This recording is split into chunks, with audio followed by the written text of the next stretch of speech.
We have always said, mradi ukifanywa mahali, primarily inafaa ipatie maslahi watu wa pale. So sisi tumekaribisha Dongo Kundu na mikono miwili. Mimi nilikuwa hapo, Mishi alikuwa hapo, wajumbe walikuwa hapo, tukashukuru kama mradi unaanza. Lakini usiwe mradi ambao utaanza kuonyesha watu walikoni dalili mbaya. We want to own the project. We want to be part of the project. We want to be able to support the project. Sijui kama tuko pamoja paka hapa.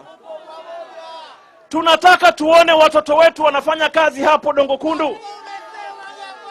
Na dalili za kwanza ni kwamba tutaona vile mambo yanaendeshwa sasa na National Land Commission.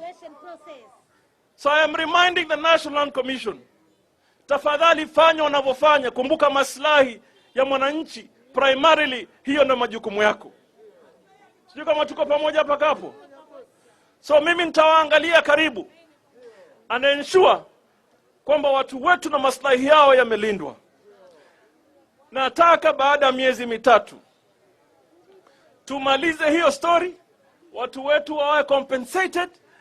Covid ikiondoka hivi, mimi nimesema na naomba serikali hata ya kitaifa tushirikiane, tuangalie mienendo ya kupatia watu wetu uwezo wa kiuchumi, pesa za biashara, minajili ya kufanya biashara, ili watu watoke katika janga la umaskini. People have struggled and suffered enough during COVID-19. Hii ndio hali ilivyo. Hii ndio hali ifanya nini? Ilivyo. Ndio mimi nimesema namna hii. Tutafocus miradi ambayo itabadilisha maisha ya watu. Sivyo?